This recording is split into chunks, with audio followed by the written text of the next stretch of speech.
Wow. You certainly had to deal with some sinister ways. However, apart from that, please share with us how the mission went. And tell us if you received any good responses afterward. Yes, I felt the mission went very well, and it was a tremendous success, and it could not have gone better. We got feedback, good feedback, from an unusual source. Here it is, please read it. It was a press release issued by our friend Alan C. Atkins on the 11th of September 2001, which was a notable date, as you will recall. Here, please read it, Rachel, or get Daniel to read it. Preaching to Prisoners Including Those on Death Row, New Bilibid Prison, and Philippines, by Alan Atkins, correspondent from Manila, the 11th of September 2001. When first learning of the intended visit by self-styled evangelists and former lecturer, David Clark, from Fareham, Hampshire, and Gordon Smith from Merley, No. Bournemouth, England, to the Philippines, a number of resident foreigners were angry and dismayed. This was not for the fact that the pair wanted to share their experiences of conversion to Christianity that was their business. Rather, it was the deeper motive of purportedly attempting to assist in the early release of David Clark's brother, Michael Clark, from the hellhole that is called New Bilibid Prison, where he had been sentenced to serve 14 years. The angry resident foreigners, all of whom are involved in fighting to obtain justice for men of foreigners falsely convicted in a country where the justice system is decidedly faulty to say the least, believed the visit would be detrimental to their own efforts. Initially, the pair was to be accompanied by Albert Wilson, the Dover resident who had obtained acquittal and release from a death sentence just 18 months previously. It was believed that certain local vigilante organizations, which had been screaming after his acquittal, would have drawn adverse publicity, which would have hampered the efforts of the locals. German,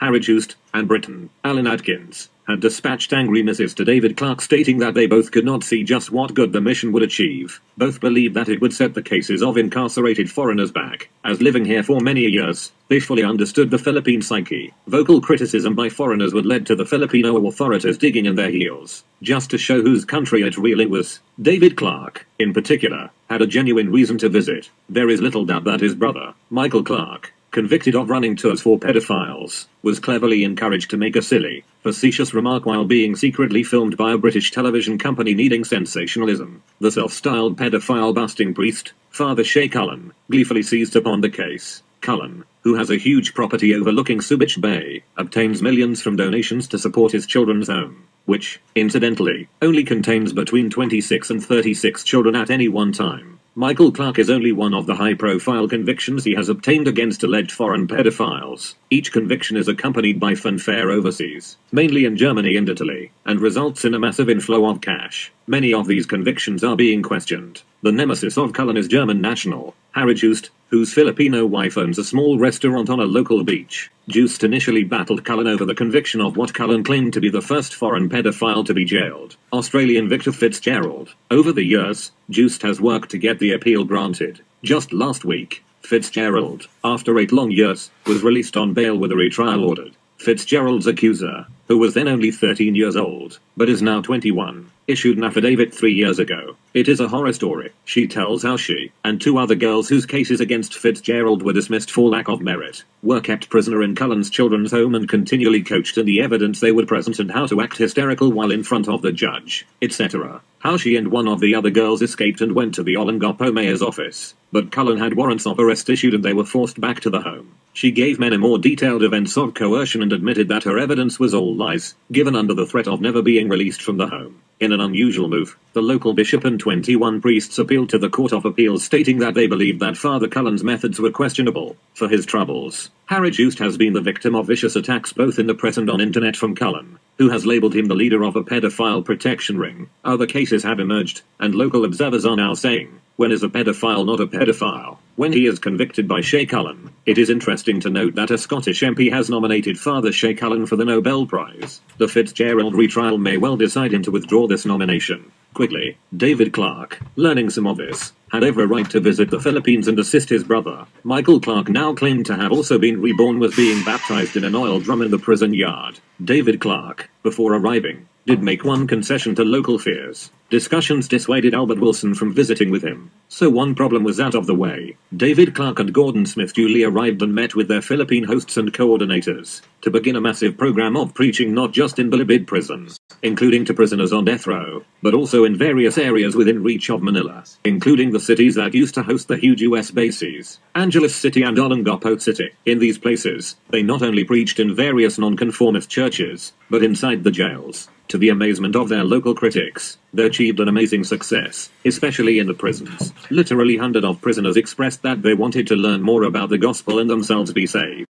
The religious will say this is a miracle. To the cynical, analysis tends to indicate just how big a failure the Catholic Church has been in the Philippines. In the Philippines, well over 80% claim to be Catholic. See article in Honor and a Privilege, the 29th of April 2002. Indeed, most will have been baptized in a Catholic church, yet as over 54% drop out of school in primary, and even those who go to Mass will only listen to the homily. Most of them know very little about Christianity. The fact that two very ordinary men, not wearing the magic vestments of priesthood, relate in simple terms, stories and the meaning of what is in the Bible, must have a huge impact. For the first time in their lives, they understand what being a Christian really means. What makes it even better is that David Clark readily confesses to them that 30 years previous, he was an incarcerated criminal, and that he discovered Jesus on an LSD trip. These men could, and did, relate to him. He was one of them, once. David's book Converted on LSD Trip has just been published, which tells the whole story.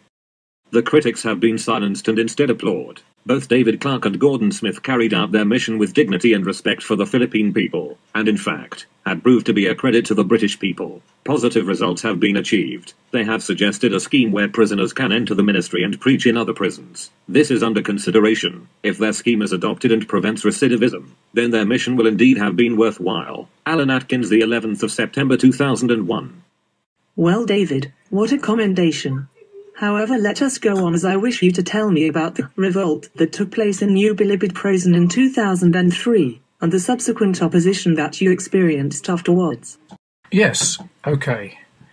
It is important for me to tell you because it was this opposition that led to us being discredited as Christian workers. And as a result, my colleagues in the UK, when they heard the bad news and bad feedback from the New Bilibid prison, this led them to forsake us, and they resigned from Trojan Horse on their return to the UK in January 2003.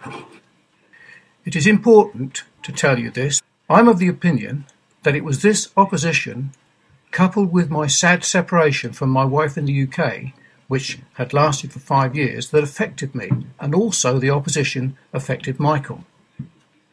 Michael, who fell into depression afterwards, which eventually led to his death through tuberculosis.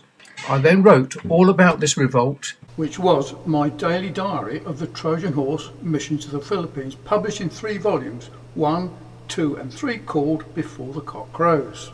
And this was circulated throughout the whole of New Bilibid prison, where there are 12 gang leaders, and each one was given a personal copy of this book, along with the elders of MBPCC who rose up against us. I too fell into a deep, unfathomable pit of depression just 5 months after Michael's death in October 2005, and all our work seemed to come to nothing. I was to remain in this state of death for a period of 5 years until the end of 2010, during which time our mission work remained dormant in the Philippines and the UK. And it so happened that had Michael lived and served his full sentence, or 16-year sentence, he would have been released at that time. When I received notice of my redundancy from my job at Mobile Tracking Systems in 2010, I was feeling much better and was able to rise out of my death, so to speak, in order to write Michael's story. Are you able to tell us about the opposition you experienced in New Bilibid prison, or should we leave it till the next interview?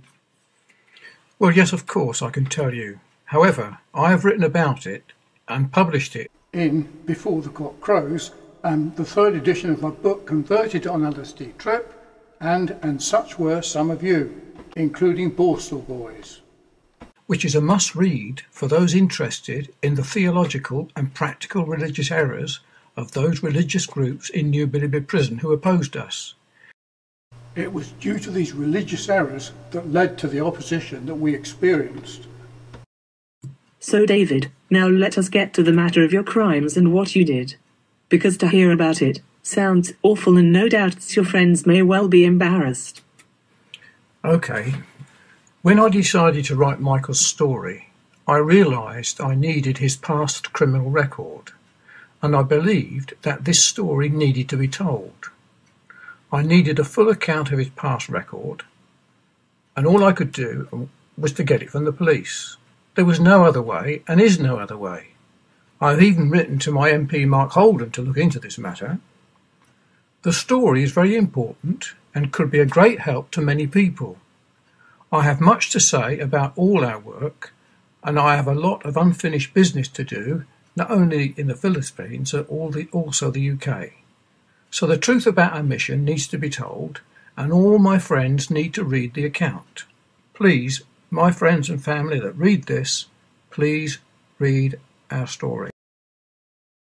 This story could be of real help to judges, magistrates, psychiatrists, psychiatric nurses, doctors, social workers, solicitors, policemen, ministers of religion, lecturers, teachers and probation officers. Also, it could be helpful to Christians and those who suffer from manic depression or dyslexia. It could also be a means of help to reformed criminals and useful to those living in the margins of society, along with unruly youths, drug users, and hardened criminals, as well to anyone contemplating or going through divorce. Well, David, your story is truly remarkable and worth telling. Your son has asked the question, was my dad really converted on an LSD trip? It really is a story of a brother's odyssey of crime, manic depression and Christ. What do you wish to become of this story, now that it is told? Well, that's a good question, and I will give you my answer. The epitaph on Michael's tomb says the following: Michael John Clark, born September 27, 1946, died May 27, 2005, 58 years old. The first Trojan warrior, inmate, New Bilibid prison. He being dead, yet speaketh, which is a quote. It is saying that the blood of Christ speaks better things than the blood of Abel. Abel was murdered by his brother Cain, and his blood cries from the ground, vengeance. But the blood of Christ cries peace, which is better than vengeance. I know Michael forgave Shay Cullen and told him so. However, there are some who want vengeance, and I believe many want justice. Well, I would like both, but I'm not out for vengeance, and I'm willing to do all I can to help. Alan Atkins has just said that he really hopes that there is a God. He says this because it appears that this evil bastard, Shay Cullen, will not be punished in this life. I hope that many people will hear Michael's story and listen to the message that was brought to you by this Trojan horse. Then our plight will not have been in vain. Michael now is a captive set free, and I am out for neither vengeance or evil, but rather the good of all. Let all who hear this testimony contact me in the UK. David Clark, 27th of October, 2011.